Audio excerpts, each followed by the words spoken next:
Although I haven't been talking about my anxiety recovery journey in depth, I'll admit that I'm still far from being at the end of it. Oftentimes, my anxiety will lie dormant for several weeks and then just hit me up all over again out of nowhere. Fair to say that I've had my own share of ups and downs, so that makes me want to discuss more on why sometimes it can seem like the anxiety recovery process is so unending. The first one being the nature of anxiety disorders. There are quite a few different forms of anxiety disorders, some of those being generalized anxiety disorder, social anxiety disorder, specific phobias, and post-traumatic stress disorder.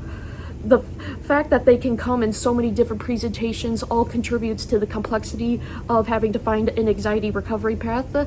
Additionally, OCD used to be considered an anxiety disorder. Despite its removal from that cluster, it often does go hand in hand with a lot of anxiety symptoms. Secondly, cognitive and behavioral patterns. Anxiety often stems from negative thought process and is usually accompanied by maladaptive behaviors, which will often reinforce the feelings of apprehension. Some examples of those cognitive fallacies would be catastrophizing, which is jumping to the worst possible conclusion, overgeneralization, mind reading, which is when one assumes that other people have negative thoughts about them. Method at managing these thought cycles refers to challenging one's thoughts. That's when you acknowledge the cognitive distortion and then reason out the thought process behind it. So one example would be, and this actually applies to myself, I've catastrophized about my insomnia before. Like, sometimes I'll think that if I lose another night of sleep, I am going to cause a really bad accident or something. And then that's kind of when I stop and think to myself, when did I ever cause serious damage as a result of my insomnia?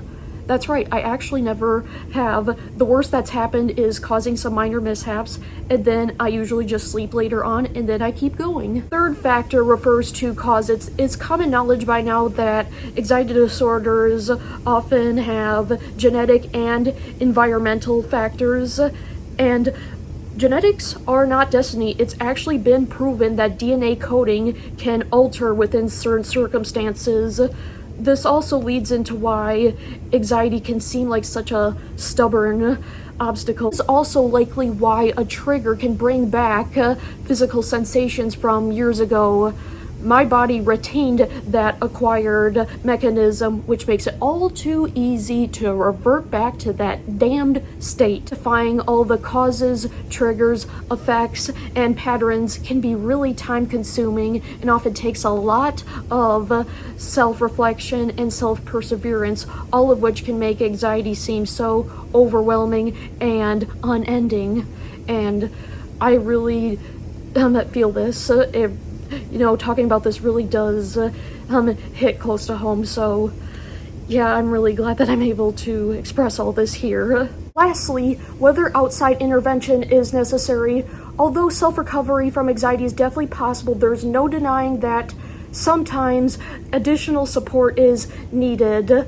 Interactions with others whose anxiety came from similar causes or present in similar forms can provide reassurance as well as facilitate in finding the needed strategies to take action and go forward. This is where forums can be helpful. 7 Cups of Tea has a free forum. Mental health professionals such as psychiatrists are trained to prescribe medication in a tailored fashion. I don't have anything against psychiatrists or medication. As a matter of fact, both have been used in my treatment plans. Something I want to give caution on is benzodiazepines like Xanax, Valium, and Klonopin. It's likely that most of my audience has at least heard of these substances, and some may have even used them. Something that I just thought would be worth throwing out there is that these medications are extremely prone to addiction, tolerance, which can develop very, very rapidly. There are way too many horror stories out there about the withdrawals. It's not unusual for the withdrawals to go on for months or even years. All I'm saying is it definitely wouldn't hurt to look into other methods before resorting to any of those drugs. Therapeutic measures like cognitive behavioral therapy, mindfulness, relaxation techniques, and challenging one's thoughts can all significantly aid in the recovery process.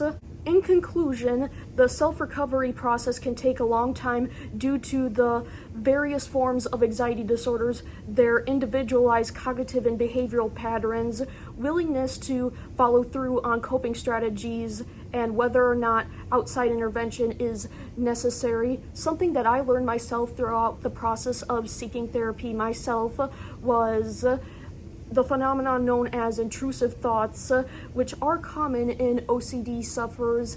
In my own words, these are really intense, panic-inducing thoughts that make me feel as if I have to do something, or otherwise I'm gonna somehow lose control or hurt somebody. Yeah, the rest of that is gonna be a topic for another day. I'll see you next time.